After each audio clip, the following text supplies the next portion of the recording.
नमस्कार. आपलं संपूर्ण आयुष्य एखाद्या सामाजिक कार्यासाठी झोकून दिलं असं एक प्रसन्न व्यक्तिमत्व म्हणजे केतकीताई उल्हासदादा पाटील.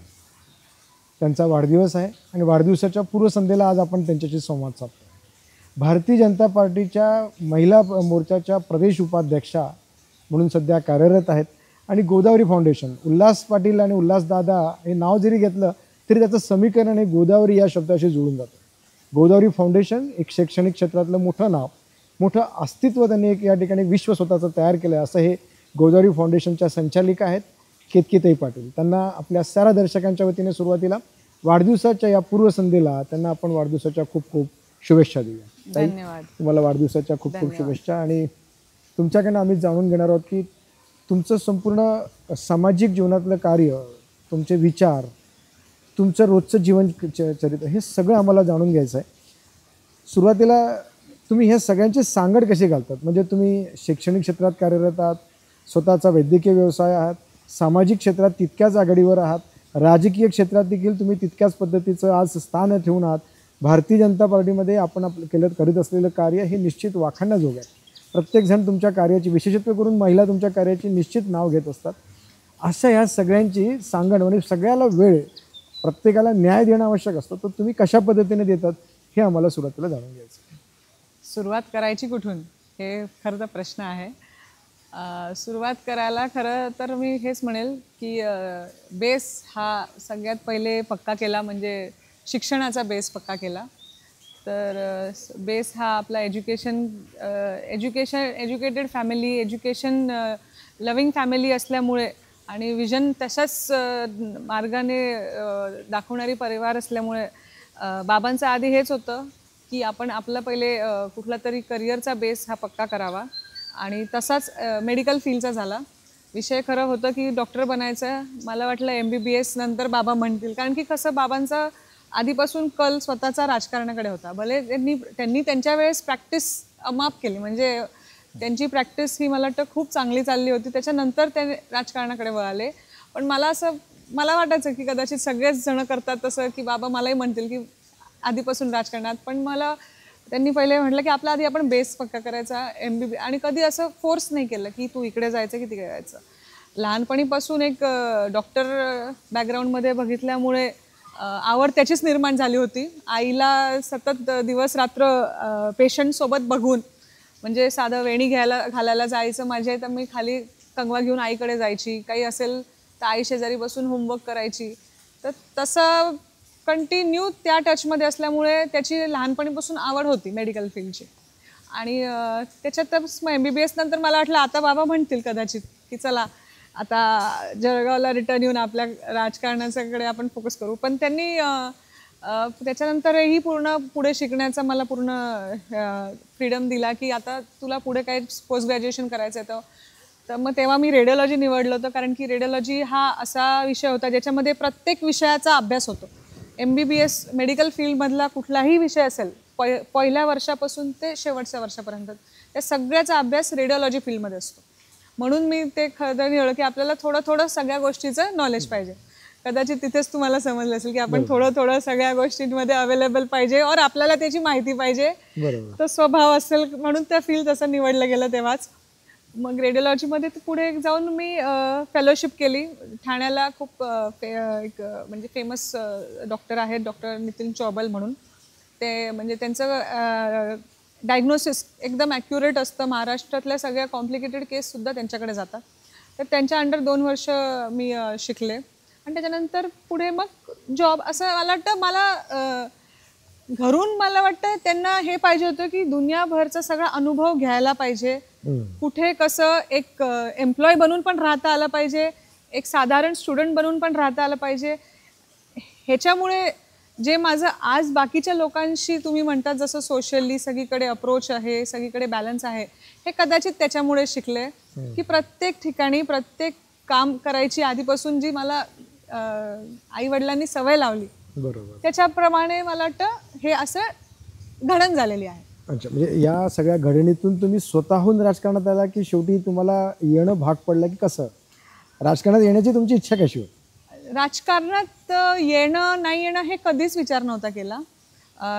सोशली मला खूप आवड आहे, अवेलेबल राहण्याची, सोशली काम करण्याची आवड आहे. आणि तेच करता करता जेव्हा एक सोशल नीड होती कोविडची, त्याच्यामुळे खरं तर जळगावमध्ये येणं झालं. आणि त्या कोविडच्या पुढे जो प्रवास आला एक हॉस्पिटलसाठी, आपण अजून आपल्या हॉस्पिटलमध्ये काय काय डेव्हलपमेंट करू शकतो त्याच्यासाठी जो प्रवास केला, की आपण आलेल्या पेशंटला न विचारता आपण पेशंटकडे जाऊन जर विचारलं, त्यांच्या गावात जाऊन विचारलं की आपल्याकडे अजून काय डेव्हलपमेंट होऊ शकते, तर त्या प्रवासामध्ये मला वाटतं राजकारण समोर आलं. हे सगळं समाजकारण करत असताना तुम्हाला समाजातील अनेक मुद्दे देखील समोर आले असतील. समाजात फक्त आरोग्य हा एकमेव समस्या नाही आहे. आरोग्य व्यतिरिक्त बरेच मुद्दे आहेत आणि बरेच मुद्दे असे आहेत जे आपल्याकडे आपल्याला न्यूजमध्ये म्हणा किंवा आपण बघतो, पण बरेच मुद्दे असे आहेत जे आजपर्यंत खूप ओपनली कोणी जास्ती चर्चा सुद्धा करत नाही. तर तुम्ही असे कोणते प्रश्न, असे कोणते विषय जे आज तरुण मुलांमध्ये भेडसावतात, तरुणींना भेडसावतात? तुम्ही जसं बहीण आणि मैत्रीण, मित्र आणि मैत्रीण हे तुम्हाला व्हायचं आहे, ते हे होत असताना तुम्हाला त्यांचे मनातले प्रश्न, मनातला विषय हा समजून घेणं आवश्यक. आणि मनातला विषय समजून घेणं तितकंच कठीण आहे. तितकंच कठीण. जो दृश्य स्वरूपात दिसतो तो लगेच समजतो, पण मनातला विषय समजून घेणं कठीण आहे. असे तुम्ही कोणते प्रश्न या तरुणांचे तुम्ही समजून घेतले? आज तरुणांविषयी जे काही काही विषय आढळले आहेत त्याच्याबद्दल जास्ती कुठे डॉक्युमेंटेशन नसतं, जास्ती कोणी चर्चा करत नाही. हे विषय असतात, हे तरुणी स्पेशली युवतींच्या विषयामध्ये मी सांगते की बरेच युवती आज आपण म्हणतो की वेगळ्या वळणाला जातात. त्यांच्याकडे खूप साध्य असे असतात की ज्याच्यामुळे जे त्यांच्याकडे आपण आत्ता जे 10-20 वर्षापूर्वीचे आपण एक 18 ते 25 वर्षाची मुलगी बघतो आणि आजची जी मुलगी बघतो त्याच्यामध्ये खूप तिला समस्या आज खूप जास्ती आहेत. जसं तुम्ही 18 ते हा जो वय आहे, हे वय समजून घेण्यासारखंच आहे. त्याला धोक्याचं वय असं देखील म्हटलं जातं. याच्यानं ताणतणाव मुलांमध्ये खूप वाढतो, डिप्रेशनमध्ये जातात. तर डिप्रेशनमध्ये जाण्याचं खरं कारण काय असेल? डिप्रेशनमध्ये जायला आज एक कारण नाही आहे. डिप्रेशन पहिली गोष्ट तर समजून घेणं आज सोपं राहिलं नाही आहे. तुमच्यासोबत मी आज हसते, खेळते, व्यवस्थित बोलते आणि पुढच्या तुम्हाला सोडल्यावरती दुसऱ्या क्षणाला मी माझी पाठ वळवल्यावरती माझ्या मनात काय विचार येईल हे तुम्ही मला वाटतं माझ्या चेहऱ्यावरतून, माझ्या हावभावावरतून पण ओळखणं आज कठीण झालेलं आहे. हा आज इतका मोठा विषय झालेला आहे डिप्रेशन, की ह्याच्यामधनं एका सराउंडिंगच्या लोकांना ओळखणं पण कठीण झालं आहे.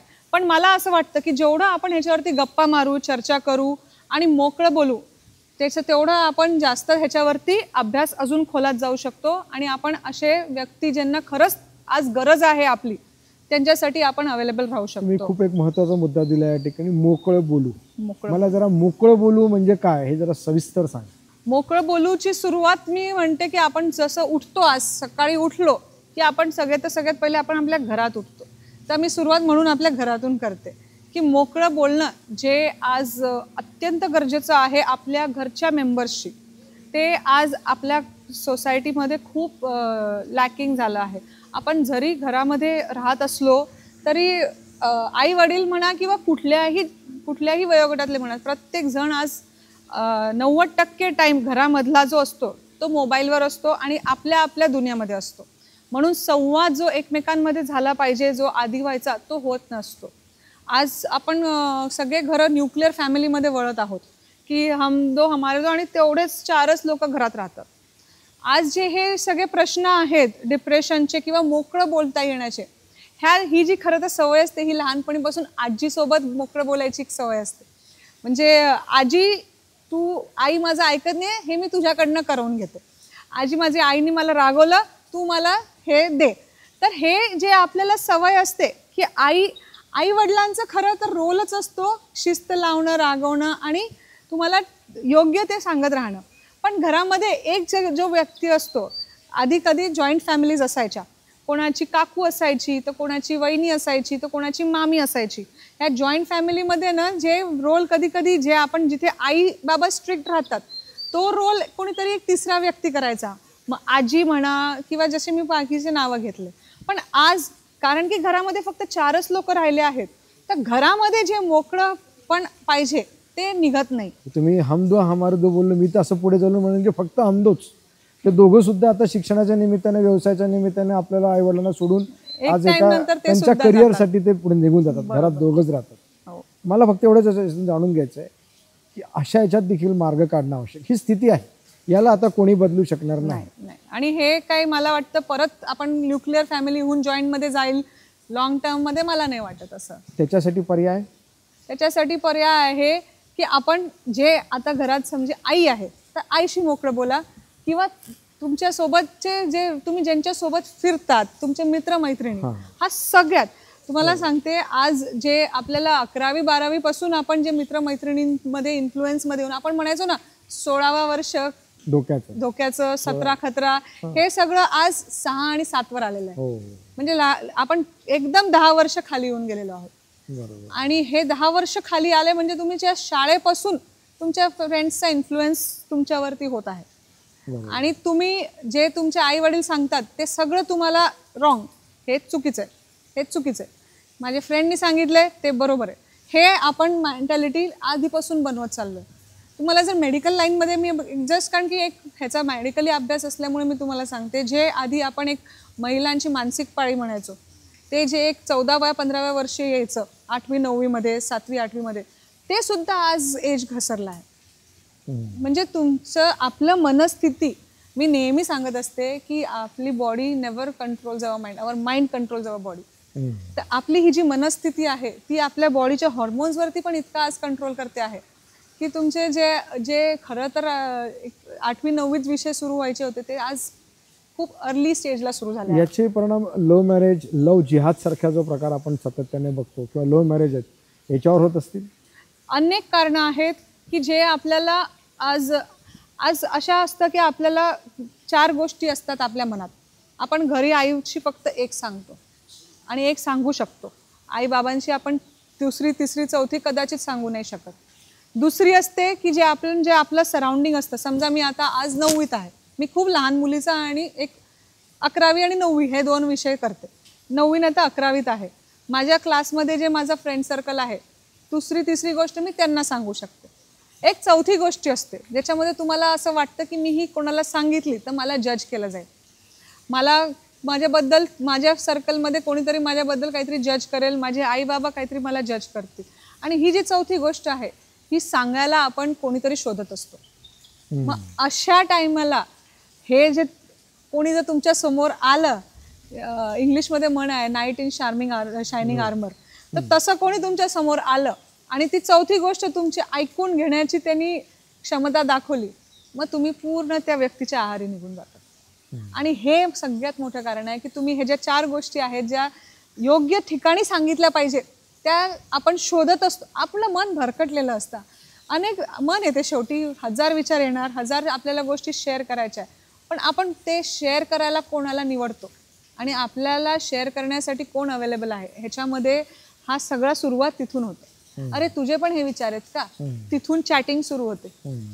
कुठेतरी म्हणजे आता समजा मी 11वीत आहे, माझे 11वी 12वीचे मैत्रिणी नसतील, 11वी 12वीचे मित्र नसतील, कोणीतरी दुसरं फील्डमधलं असेल, कोणीतरी दुसरं ब्रांचमधलं असेल जे मला माझ्यासाठी आलंय आणि माझा सगळं ऐकून घेतलं आहे असं होईल. आणि मग तिथे ही सुरुवात होते.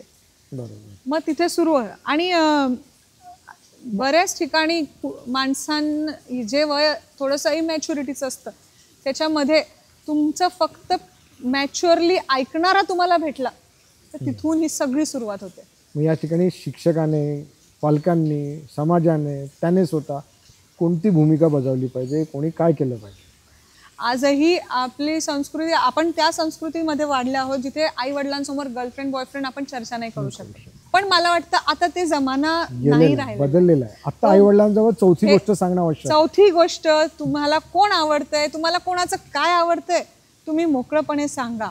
कारण की जर तुम्ही हे चुकीच्या व्यक्तीकडे व्यक्त झाले तर तो चुकीचा व्यक्ती तुमचा फायदा घेईल, गैरफायदा घेईल, तुमचा मानसिक फसवणूक करेल.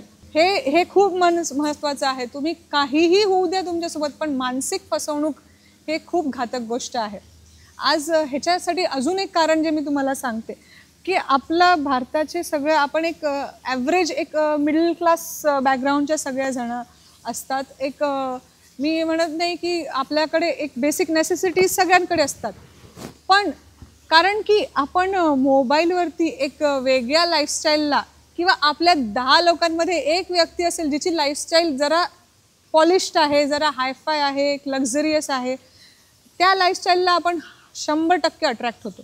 आता त्याच्यामुळे असं वाटतं की ही लाईफस्टाईल आपल्याला पाहिजे. बरोबर. आणि ह्या लाईफस्टाईल देतात जेव्हा तुमच्याला ही लाईफस्टाईल गिफ्ट्स म्हणा, तुम्हाला आज चायनीज खायचं आहे, आज ह्या रेस्टॉरंटमध्ये जाऊन तुम्हाला चांगलं काहीतरी खायचं आहे, सतत रेस्टॉरंटिंग, सतत गिफ्ट्स, सतत काहीतरी लक्झरी आणून देणं, गाडीमध्ये लॉंग ड्राईव्हला फिरणं, हे सगळी जी लाईफस्टाईल आहे ही जर कोणी मुलगा तुमच्यासमोर आला त्या वयात तर तुमच्यासाठी तो एकदम म्हणजे जीव की प्राण बनतो. आणि ते पण एक मोठं कारण आहे की आपण हे लव्ह मॅरेज, लव्ह जिहाद, फसवणुकीचे प्रकार होतात.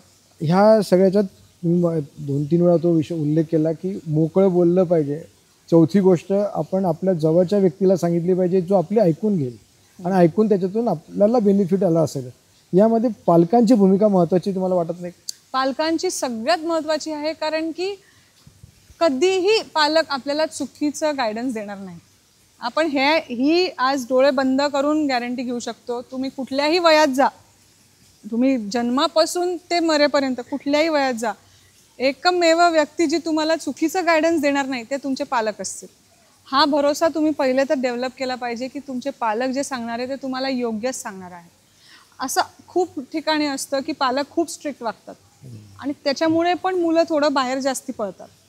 तुम्ही बघाल तर जास्ती ज्या घरी स्ट्रिक्ट वातावरण आहे तिथे तुम्हाला अशा केसेस जास्ती सापडतील. तर इथे जरा पालकांनी पण आजचा जमाना समजून घेतला पाहिजे. आपण मोठे झालो आहोत, मान्य आहे, एका वेगळ्या विचारसरणीमध्ये मोठे झालो आहोत, पण आपल्याला जर येणारी विचारसरणीला आपल्याला आणि आपल्या विचारसरणीला कुठेतरी जोडायचं असेल तर कुठेतरी मध्ये भेटणं गरजेचं आहे आज. आणि ते मध्ये भेटायला आपल्याला पण ते 2 पाऊल पुढे चालून आपल्याला ते समजून घेणं गरजेचं आहे. समजा जर मला माहिती आहे आज आपण म्हणतो बऱ्याच आयांना आज मोबाईलचं बरेच हँडलिंग येत नाही बाबा हे मला जमत नाही. बऱ्याच आया असं म्हणतात की मला हे इंस्टाग्राम जमत नाही, मला हे फेसबुक जमत नाही. नाही, असं नका म्हणू.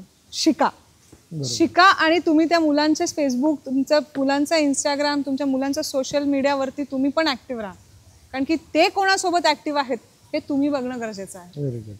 ह्या सगळ्या याच्यामध्ये नैराश्य येणं आणि डिप्रेशनमध्ये जाऊन आत्महत्यासुद्धा प्रमाण वाढतं आहे. आत्महत्येचं प्रमाण तर आज यंग जनरेशनमध्ये भयंकर वाढलं आहे, कारण की सगळ्यांना ती 10 सेकंड्स 15 सेकंड्स स्वाईपवाली लाईफस्टाईलला ॲडॅप्ट झालेले आहात. तुम्हाला जे पाहिजे आहे ते तुम्हाला पटकन पाहिजे आहे आणि नाही मिळालं तर तुम्हाला त्याच्यात बदल पाहिजे आहे. आणि हे इझी अचीवमेंट आणि इझी गोईंगमध्ये तुम्ही जिथे वेळ लागायचा असतो ना तिथे वेळ लागतोच, हे आज आपण विसरून गेलो की ह्या लाईफस्टाईलमध्ये, स्वाईपवाल्या रील्सवाल्या जगामध्ये. आणि त्याच्यामुळे जिथे आपला पेशन्स संपतो, जिथे आपली आशा संपते की माझ्यासोबत काहीच चांगलं होणार नाही, तिथे आत्महत्या येते. एक माझ्यासमोर उदाहरण आहे, मागच्या महिन्यातलंच. ट्रेंड झालं आहे दादा, म्हणजे तुम्हाला विश्वास नाही होणार. एका XYZ व्यक्तीनी, ज्यांचं माझ्या मागच्या महिन्यात मी आढळली, त्यांनी रात्री 11:30 वाजता स्टेटस अपलोड केलं की जर मला काही झालं तर तू माझ्यासाठी रडशील का.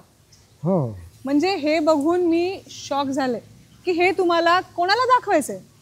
म्हणजे ही ट्रेंड तुमच्यासाठी कोण येईल, तुम्हाला काही तुम्ही करून बसले का, हे चेक करण्यासाठी तुम्ही आत्महत्या करताय. हे पण म्हणजे खूप शॉकिंग होतं.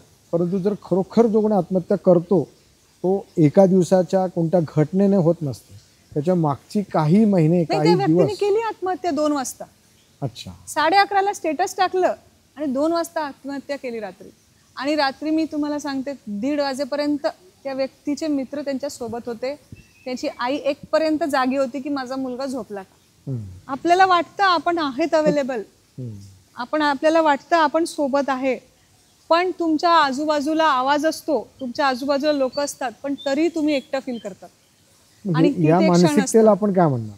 आणि या मानसिकतेवरती जागरूकता आणण्यासाठी काय केलं पाहिजे? ही मानसिकता आहे सगळ्यात पहिले तर हे आपल्याला जाणून घेणं अत्यंत गरजेचं आहे. हे झालं तर तुम्ही व्यक्त करू शकतात. हे तुमच्यासोबत जे होतंय हे तुमच्यासोबत हसत खेळत राहणाऱ्या 10 व्यक्तींना पण होऊ शकतं. हे जागृत होणं खूप गरजेचं आहे. कारण की जेव्हा तुम्ही तुमच्यातलं आपले जे मनाचे बॅटल्स आहेत ना हे आपण स्वतःलाच खेळायला लागणार आहेत.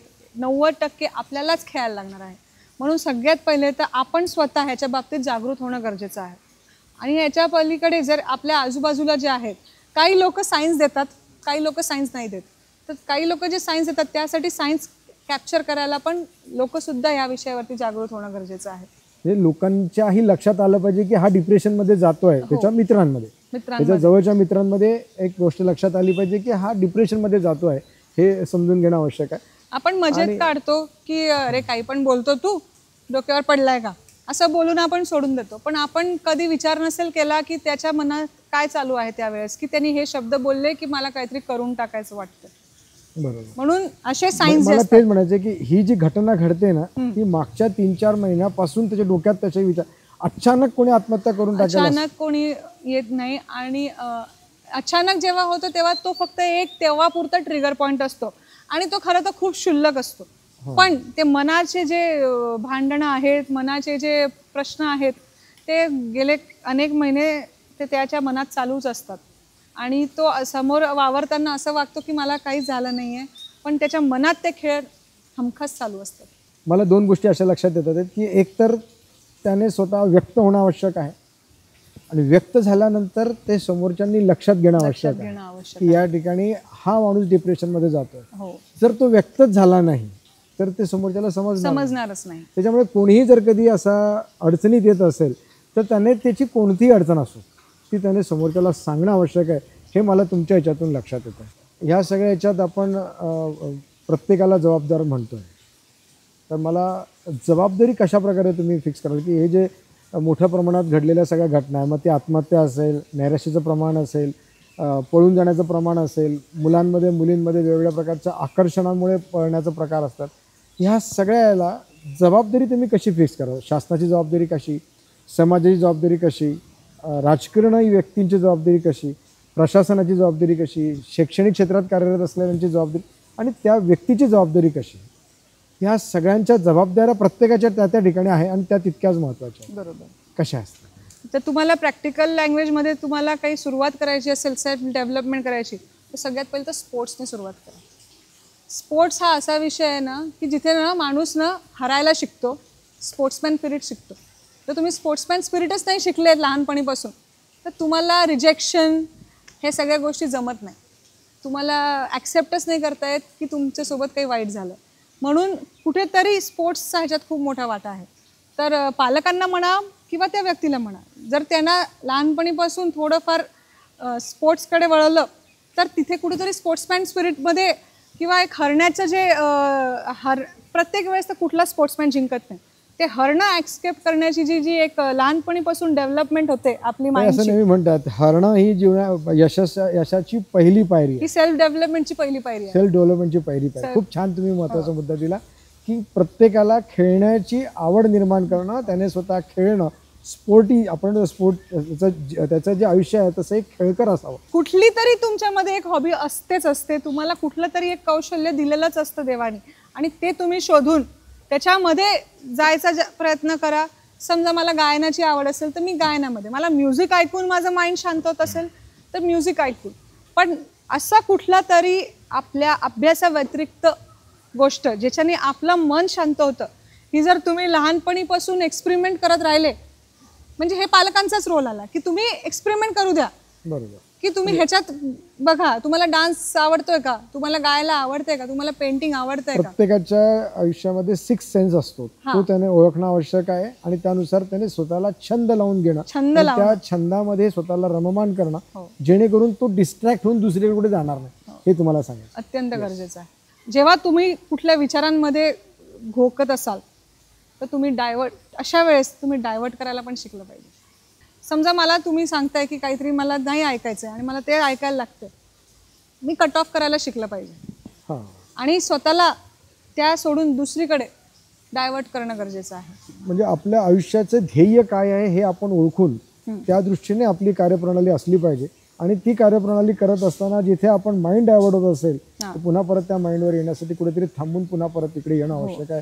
हे असं आपल्या भूमिकेतून मला थांबून जाणं, क्षणभर थांबून जाणं, 2 पाऊल मागे घेणं हे कधीही चांगलं आहे पुढे जाऊन पडून जाण्यापेक्षा. वा. म्हणून ह्याची पहिले तर तुमची मानसिक तयारी पाहिजे की जर मी क्षणिक थांबले आहे तर मी काही हरले नाही आहे. जर मी 2 पाऊल मागे गेले आहे तर मी काही हरले नाही आहे. ही माझी मोठी झेपेची पुढची तयारी आहे. हे प्रत्येकाने स्वतःवरती विश्वास ठेवला पाहिजे की आपल्याला हे जमणार आहे. आणि जो व्यक्ती कुठे थांबला आहे किंवा 2 पाऊल मागे गेला आहे तो तुम्हाला जर ते जे मोमेंट असतं जिथे तुम्हाला वाटतं की हे माझ्यासोबत चुकीचं झालं आहे, आता माझ्या डोक्यात असे विचार आहेत, तो तुम्ही पार केला की तुम्ही त्याच्या खूप वरती जाणार. पण तो पार करण्यासाठी तुमचं मन पक्क झालं पाहिजे. तर तुम्ही गोदावरी फाउंडेशन या अंतर्गत सर्व शैक्षणिक क्षेत्राची दालनं आपल्याकडे आहेत. म्हणजे नर्सरीपासून तर ग्रॅज्युएशनच्या पोस्ट ग्रॅज्युएशनपर्यंतची सगळ्या प्रकारची दालनं आपल्याकडे आहेत. आपल्याला लहान मुलांपासून तर मोठ्या मुलांपर्यंत आणि शिक्षक, शैक्षणिक क्षेत्रात कार्यरत असल्या सगळ्यांशी आपला संपर्क येत असतो. आणि या संपर्कातून आपल्या या असे काही मुलं किंवा असे काही विषय तुम्हाला लक्षात आले असतील की जे कुठेतरी भरकटले होते पण तुमच्या संपर्कात आल्यानंतर त्यांना कुठेतरी आपण एका लाईनवर आणलं, एका व्यवस्थित त्यांना दिशा दिली. असे काही सकारात्मक उदाहरण तुमच्याजवळ आहे का की जे विद्यार्थ्यांना दिशा देणारे असतील? एक XYZ मुलगी आली होती माझ्याकडे आणि तिने मला कुठेतरी ऐकलं की म्हणजे फ्रीली बोलताना ऐकलं. म्हणजे एकदम फ्रीली की म्हणजे जे गर्लफ्रेंड बॉयफ्रेंडचे विषय आहे ते तिने मला कोणाशी तरी एकदम फ्रीली मोकळं बोलताना ऐकलं फक्त. तर ती त्याच्या 2 महिन्यांनी माझ्याशी फक्त चर्चा करायला आली की मला असं वाटत आहे की मला एका व्यक्तीमध्ये खूप म्हणजे त्या व्यक्तीसोबतच राहायची इच्छा आहे, एका व्यक्तीसोबतच जायची इच्छा आहे. पण तो व्यक्ती माझ्याकडे आधी खूप माझ्याशी व्यवस्थित वागला सगळं आणि आता माझ्याकडे लक्ष देत नाही आहे. तर मला खूप टेन्शन आलं आहे की माझं काही चुकतं आहे का.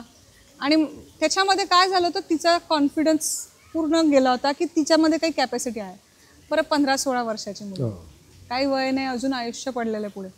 पण कारण की त्या व्यक्तीने थोडे दिवस तिच्यासोबत फिरून नंतर तिला रिजेक्ट केलं त्याच्यामुळे ती थोडी टेन्शनमध्ये आली होती. तिने बोलली म्हणजे त्या विषयावरती माझ्याशी. तर त्याच्यानंतर मला असं जाणवलं की अरे म्हणजे आपण क्षणभराच्या लक्झरीसाठी किंवा एक चांगल्या मोमेंटसाठी किंवा प्रेमासाठी, इन शॉर्ट आपण प्रेमाच्या नावाने करतो सगळं, प्रेमासाठी आपण स्वतःची आयडेंटिटी घालवून टाकली. त्या मुलीने पूर्ण स्वतःचं अस्तित्व, स्वतःची ओळख, स्वतःची कॅपॅसिटी सगळी घालवून टाकली. मग त्याच्यामध्ये काय झालं, कारण की ती अजून लहान होती, मग तिच्या आईशी आणि मोठ्या बहिणीशी मी चर्चा केली या विषयावरती. तिच्या आई आणि मोठ्या बहिणीला हा विषय मी खूप फॉर्च्युनेटली तिची फॅमिलीने समजून घेतला विषय. मग तिला थोडे दिवस डायव्हर्ट केलं, म्हणजे दुसऱ्या सिटीमध्ये गेले, थोडंफार एक वेगळी लाईफस्टाईल दाखवली. मग थोडंसं तिच्याशी तिला रात्री एकटं नाही झोपू दिलं. पहाटे, हे सगळ्यात जास्त विचार तुम्हाला सांगू का, पहाटचे असतात. एक तर मध्यरात्रीच्या नाही तर पहाटचे. अशा वेळेस त्यांनी थोडंसं काउन्सिलिंग घेतलं, कारण काउन्सिलिंग घेऊनच त्यांनी पुढे उपचार केला. उपचार पण नाही, फक्त त्यांच्या बिहेवियरमध्ये चेंजेस. काय प्रत्येक मेंटल केस जी असते ना ती उपचाराची नसते, तिला काही तुम्हाला ट्रीटमेंट नसते. फक्त बिहेवियरल सराउंडिंग चेंजेस बदलले तरी आपण त्याच्यातनं त्या व्यक्तीला बाहेर काढू शकतो. तर तिच्या आईने आणि बहिणींनी चेंजेस केलेत. आणि ह्याच्यामध्ये थोडाफार मी तुम्हाला सांगते, कुठेतरी आधीपासून अध्यात्माची जोड लावली तर हा खूप आज आपल्या भारतामध्ये एक खूप मोठा विषय आहे जो आपल्याला अवेलेबल आहे की आपल्याला एक आपली परंपरा आहे, आपलं कल्चर आहे जी आपल्याला आपलं डोकं साबूत ठेवते आणि ह्याची आपण कधीही मदत घ्यावी. अध्यात्माची जोड जर लावली थोडीफार, मला माहिती आहे नवीन जनरेशनकडनं आधीसारखं करून घेणं एवढं सोपं नाही, पण त्यांना लहानपणीपासून थोडंफार इंट्रोड्यूस करत राहिलं आणि जे आपण शिकत आलो आहोत की चुकीचं तर चुकीचं, बरोबर तर बरोबर, हे कुठेतरी कोणीतरी बघणारा बसलेला आहे, हे खरे आपलं त्यांच्या माइंडमध्ये लहानपणी बसून टाकत गेलं. आणि कुठेतरी मेडिटेशन केलं की थोडंसं आपण त्याच्यातनं बाहेर पडू शकतो. कुठेतरी देवाचं नाव घेतलं, ह्या मंदिरात गेलं, प्रत्येकाचं वेगळं असतं. श्रद्धा ही असावी, श्रद्धा असावी, कुठेतरी एका अध्यात्माची ठिकाणी जोड असावी. जोड असावी, जेणेकरून माइंड डायव्हर्ट होणार नाही, तो कुठेतरी कॉन्सन्ट्रेशन त्या एखाद्या जे तुम्हाला एक 50% मध्ये जे काम होणार असतं ते तुमचं 10% मध्ये होऊन जातं, जर कधी आधीपासून लहानपणीपासून अध्यात्माची थोडीफार जोड असली तर. हे सगळं तुम्ही एवढं सगळं सांगतात, एवढी सगळी तुम्ही आज तरुण मुला-मुलींना त्यांना गाईडलाईन देणारे सगळे विषय आपण दिलेत. या सगळ्या तरुण मुलांमध्येच आपण राहतात. गोदावरी फाउंडेशनच्या माध्यमातून या संदर्भातले अवेअरनेस करणारे काही प्रोग्राम, काही प्रोजेक्ट आपण राबवलेत. आपण टीचर्सला खूप सेन्सिटाईज करायचा प्रयत्न करतो आणि तुमच्याकडे टीचर्सला हे सांगितलंय, कोणी पेअरिंग खूप असतं शाळेमध्ये. सगळ्यात फेमस म्हणजे पेअरिंग, की आमचं त्यांचं पेअरिंग झालं, हा तुझा, मी तो तुझा, तो तुझा, तो तुझा. आणि ते पेअरिंग चालतात 8वी 10वी पर्यंत. बरोबर. हे पेअरिंग, हे टीचर्सनी पण या पेअरिंगवरती लक्ष ठेवणं गरजेचं आहे, की कोण पेअरिंग करते, काय पेअरिंग करते. त्या पेअर जे बनले आहेत ते तुम्ही झटकू नका, तुम्ही इन्फॉर्मेशन पूर्ण काढून घ्या. बरोबर. आणि इन्फॉर्मेशन घेऊन त्यांच्यामध्ये काही मतभेद आहेत का, हे थोडंसं त्यांच्यात जायला त्यांच्यासारखं व्हायला लागतं आणि मग त्यांची दोर ओढायला लागते. कुठल्याही नवीन जनरेशनमध्ये जायचं असेल तर थोडं त्यांचे तरीके शिकायला लागतात आणि मग कुठे ओढायचं ते समजायला लागतं. आपण आपल्या टीचरला सतत आपल्याकडे काउन्सिलर्स आहेत, त्यांना गायडन्स देत असतो. जे आपले ग्रॅज्युएशन कॉलेजेस आहेत, म्हणजे पोस्ट 12th स्टँडर्डचे, तिथे आपण मेंटर सिस्टीम ठेवलेली आहे. ही खरं तर प्रत्येक कॉलेजमध्ये असते, पण आपण त्याचं मंथली एक आपण लॉग मेंटेन केलेला आहे की मेंटर, प्रत्येक स्टुडंटला एक टीचर मेंटर देतो आपण, की तुम्हाला काहीही प्रॉब्लेम असतील तुम्ही त्या टीचरकडे जाऊन, ते तुमची मेंटर आहे. Very good. आपल्या फाउंडेशनच्या मार्फत आपण मेंटल हेल्थच्या रिगार्डिंग एक अभियान असं राबवलं होतं की पोलिसांना सगळ्यात जास्ती प्रेशर असतं, टेन्शन असतं. आपण पोलिसांसोबत मेंटल हेल्थच्या बाबतीत चर्चासत्र हे आपण एक 15-20 पोलीस स्टेशनमध्ये जाऊन राबवलं होतं. आपले जे काउन्सिलर्स आहेत ते सगळे जाऊन त्यांच्याशी फक्त एक अनौपचारिक चर्चा, की काय असतं काय नसतं, तुम्हाला काय प्रॉब्लेम असतात, ते सगळे आपण एक अभियान असं राबवलं होतं. आपल्या काउन्सिलरसोबत युवतींसोबत काही सेशन्स घेतो, जिथे आपण त्यांना शिकवतो की तुम्हाला सोशल मीडिया म्हणा किंवा तुम्हाला जे बाहेरचे एक्स्ट्रा गोष्टी असतात त्यांच्याहून कसा धोका आहे, हे आपण त्यांना सेशन्स घेतलेले आहेत त्याच्या आधी. आणि अजून ह्यापुढे पण आपण बरेच घेऊ इच्छितो. आपण एक हेल्पलाईन पण मध्ये सुरू केली आहे, जी आपल्याला 24 तास हेल्पलाईन आहे, ज्याच्यामध्ये आपण म्हणतो की कोणाला अज्ञात असे, आपण शक्यतो म्हणतो की त्यांना काउन्सिलिंगसाठी यावं भेटायला, पण काही लोक असतात की ज्यांना आपलं नाव आणि काही डिस्क्लोज करायचं नसतं, तर आपण ती हेल्पलाईनचं सुद्धा आपण अवेलेबल केलेली आहे, जिथे आपले काही काउन्सिलर्स फुल टाईम बसलेले आहेत आणि ते अगदी अननोन कॉल्स घेऊन त्यांचे प्रॉब्लेम्स ऐकून तात्पुरते, त्यांना समजा तुमच्या मनात तो क्षण आला की आता मला काहीतरी करावं असं वाटतंय आणि अशा क्षणात जर तुम्हाला ही हेल्पलाईन दिसली, ज्यावेळेला माणूस बेचैन होईल त्यावेळेला त्यांनी गोदावरी फाउंडेशनच्या या नंबरवरती, हेल्पलाईन नंबर जो आहे या नंबरवरती संपर्क साधावा आणि त्यांनी त्यांची स्वतःची जी काही व्यथा असेल त्या ठिकाणी मांडली तर ती तुम्हाला तो क्षण टाळता येईल तुम्हाला आणि पुढचं गायडन्स मिळेल कदाचित, आणि एक अपघात होते म्हणून वाचवू शकतो आपण होपफुली, असं अपेक्षा करतो. तर तुम्ही सगळ्या तरुण मुलं मुली, कॉलेजियन मुलं मुली, महाविद्यालयातले मुलं मुली, शिक्षक, प्राध्यापक यांच्याविषयी खूप काही छान माहिती आम्हाला सगळ्यांना दिली, परंतु त्याचबरोबर लहान मुलं ती सुद्धा तितकीच महत्त्वाची आहे. आणि सध्या गुड टच आणि बॅड टच हे मुलांना शिकवण्याचं प्रमाण किंवा शिकवणं सांगणं हे तितकंच आवश्यक आहे. या गुड टच आणि बॅड टच याविषयी तुम्ही काय सांगा? गुड टच बॅड टच हा अत्यंत महत्त्वाचा विषय आज आहे, कारण की हे जगात खूप विकृत मेंटॅलिटीवाले लोक आहेत आणि ह्या सगळ्यापासून मला तर वाटतं 4-5 वर्षापासूनच सगळ्या लहान मुलींना सेन्सिटाईज करणं अत्यंत गरजेचं आहे. मुलींना काय आणि मुलांना काय, आज विषय असा झालेला आहे. तर ह्यासाठी हे शाळा आणि पालक यांचा खूप मोठा ह्याच्यामध्ये रोल आहे. शाळेतनी आपल्या शाळेमध्ये आपण आणि बऱ्याच शाळेमध्ये आपण जे आपल्या काउन्सिलर थ्रू गेलेलो आहोत, आपण व्हिडिओ डेमॉन्स्ट्रेशन्स, कार्टूनच्या प्रमाणामध्ये डेमॉन्स्ट्रेशन्स, की हे आपले प्रायव्हेट पार्ट्स आहेत, या प्रायव्हेट पार्ट्समध्ये अशा व्यक्तींनी हात लावायलाच बिलकुल सहन करायचं नाही. आणि कोणी जर तुम्हाला सांगत असेल की ही गोष्ट ही आपली सिक्रेट आहे, हा सिक्रेट शब्द पण हा खूप घातक असतो ह्या गुड टच बॅड टचच्या सेशनमध्ये. तर लहान मुलांकडनं सिक्रेट ठेव हे सुद्धा त्यांना आपण सतत पालकांनी सांगितलं पाहिजे की कुठले सिक्रेट्स हे आईहून ठेवायचे नसतात.